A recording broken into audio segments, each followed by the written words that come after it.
আসসালামু আলাইকুম। আজকে আপনাদের সাথে ভিন্ন রকম একটা জিনিস শেয়ার করতে যাচ্ছি। প্রথমে কিছু ছোলা ভিজিয়ে তারপরে তার থেকে আমি আমার প্রয়োজন মতো ছোলাগুলো আলাদা করে নিয়েছি।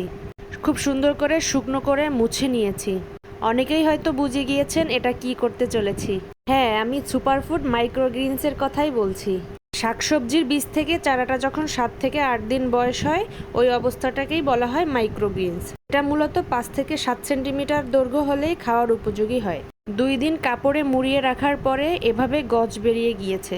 এখন একটা গামলায় পানি নিয়ে এর উপরে একটা ঝুড়ি দিয়ে দেব। তার মধ্যে ওই গজালা ছোলার বীজগুলো আমি বসিয়ে দেব। আমি এখানে ছোলা নিয়েছি, আপনারা চাইলে যে কোনো ধরনের শাকসবজির বীজ নিতে পারেন।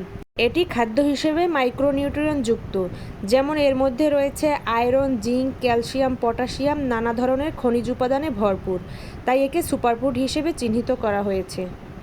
এবং গবেষণায় দেখা গেছে মাইক্রোগ্রিনসে রোগ প্রতিরোধ ক্ষমতা ও দৃষ্টিশক্তি বৃদ্ধি করে, ক্যান্সার প্রতিরোধ করে, হৃদরোগের ঝুঁকি কমায়, কোষ্ঠকাঠিন্য দূর করে, ক্ষতিকারক কোলেস্টেরলের পরিমাণও কমায়।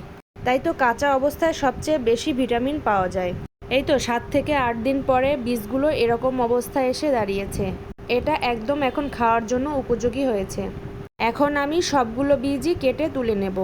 আমি এই প্রথমবার বানিয়েছি, আমার কাছে তো খেতে অসাধারণ লেগেছে।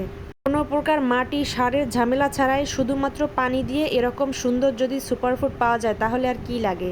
এই মাইক্রোগ্রিনস যে কোনো খাবারের সাথেই খাওয়া যাবে, চাইলে এভাবে শুধুও খাওয়া যায়। আমি তো শুধুই খেয়ে ফেলেছি। কি যে সুন্দর একটা ঘ্রাণ আসে, আর খেতেও খুব ভালো লাগে। ভিডিওটি ভালো লাগলে অবশ্যই লাইক, শেয়ার এবং সাবস্ক্রাইব করে পাশে থাকবেন। আর হ্যাঁ, কেমন লেগেছে আপনাদের কাছে জানাবেন। আল্লাহ হাফেজ।